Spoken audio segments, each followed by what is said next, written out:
Student services encompasses many areas in the educational setting. We are a support system that works in conjunction with the regular education system. We're not separate, and that is a misunderstanding.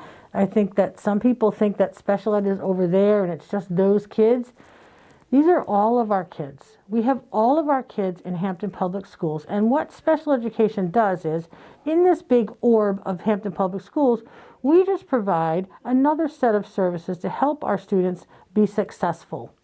So all of the Title I and the ESOL and the special education and all the services, we just make that circle tighter and tighter and tighter. But when you visually look at it, we are just one big group of kids, and we're all just trying to do what's right.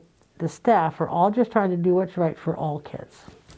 Last spring when we were remote, we were able to work a lot with the parents, which was a great opportunity for us to be in collaboration with the parents, to do some training, for us to see what happens in a typical day for them at home, and for us to give parents resources and supports to support them in their home environment as well. So although there was some difficulties with that, putting 3, 4, and 5-year-olds on a computer to do their lessons and interact, there was also a lot of benefits to that. COVID-19 has had some really negative effects, but I believe that a lot of positive has come out of it too. I think that for one thing, the students realize now that education is important. When they left school last March, as many of them that thought that they may want to, spend their days at home and not be in school, I think that they really miss the school environment, and they miss learning, and they miss their teachers, and they miss, their social aspect of school and all of us being together. And I think that, for the most part, it has changed the mindset of how the students feel about learning, and it's definitely changed the teachers. My primary goal is outreach. So outreach means connecting with students and families on a variety of needs, and those could include basic needs like food and shelter and clothing, and other needs such as mental health needs, collaborating with teachers, the counselors, and other staff on ways to reduce barriers to their child's education, and really collaborating with the district as a whole. For some of our students, we knew they would require more than 2 days in person. So we used a rubric to decide which students would come in for 3 in-person days or 4 in-person days. We also have a few students who are completely remote. And these decisions are all made on an individual basis according to the child's needs. I was nervous to start this year, thinking that masks would be really difficult for 3, 4, and 5-year-olds to wear, but they never cease to amaze me. It's actually been quite easy. They are very resilient. They've really adapted to the changes that we've made, and they're thriving. So now that we're back in school 4 days a week, we have, it took a little while back. We took the first few months to just basically go back over all those foundational skills that they need to be successful.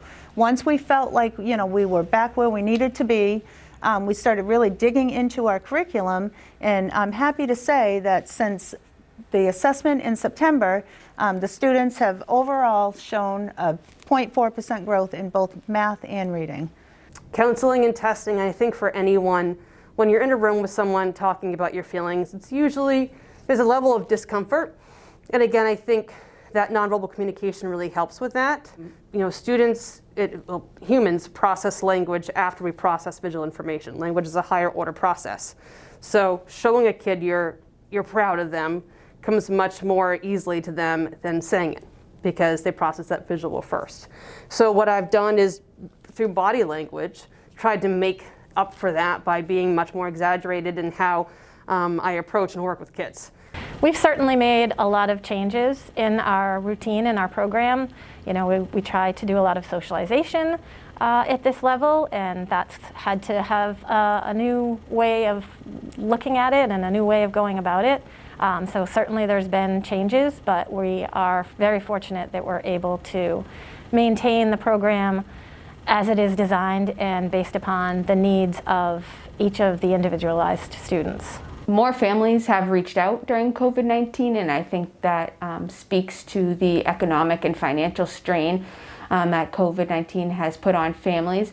I also think having more families reach out to me normalizes the experience for other families, and it does help to reduce barriers towards their child's education.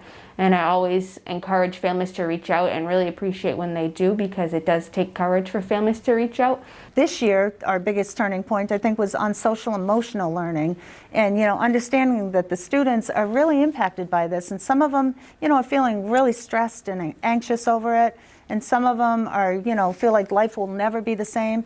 But the one consistency that they have is their education, and that the teachers will always be there for them, and we're going to offer them the best education that we can. And I think Hampton School District does a really, really good job of that. COVID has put a huge strain on the delivery of special education services. We are required by law to service our students a certain amount of minutes. So I had to meet with all the special education teachers in the beginning of the year, and we had to decide how could we best meet the needs of our students. And with the hybrid schedule, that means we only see them 2 days in person and then 3 days not in person. By state regulation, we have 60 days to test for a student for eligibility for special education. That hasn't changed, but that's based on kids being in school 5 days a week, so you can grab kids when it works for them and the teacher throughout the week. My days now at work I make sure they're just student time. So I make use of being in the building with the kids. So all my evaluations, for the most part, I write before and after school. There's often times where I get up in the middle of the day to deliver food to families in crisis and in need. So any given day there could be a crisis that comes up that I'm happy to assist a family with. We've never stopped service delivery. That has always continued. In our program, we have students that are remote and are in school daily. So our remote students log on with us in the morning, and they go through their day just like they were at school. We have a lot of interaction with them throughout the day. It's been extremely challenging to service our children in the COVID world. And I can say in Hampton, we have been 100% compliant with following our IEPs, and our children are receiving the services that they require in special education. I'm really excited to be able to say that. Our students, I think, are very fortunate in the sense that from September, we were able to be in the building, either a 2-day or 4-day program based upon their specific identified needs. And there's certainly been some changes to the program, but it's great that we are able to maintain a lot of the similarities of how we were able to run the program in the past. There's no kind of rule book for teaching in a pandemic, and I'm very impressed with the staff and everything they've done to put everything in place and maintain in-person learning. I think teachers overall are very passionate about what they do, and that's why they get into the field. COVID-19 has done something, I think, amazing for us in one aspect of making us become even more passionate about what we do. But I think most teachers have done, a very, very good job within this district of rising up to the challenge and, making the students know that even though that we may be out of school, we are still here for you, and we still care for you, and we are doing the very, very best that we can to make sure that you are successful and that you have every single thing that you need. The acknowledgement and recognition that we are all in this together. We know parents are doing double duty. They are playing parent and they're playing teacher. Our staff members who are parents are doing double duty. They're being their teachers, and they're also being parents and teachers when they go home. And so we are in this together. It is very difficult, but I think one of the most important things to remember is in the end, we're going to be okay. Our kids are going to be okay. What they have done so far has been incredible. The resilience they have is amazing, and they will continue to be okay. And so I think that's just the most important piece to remember is it's going to be okay.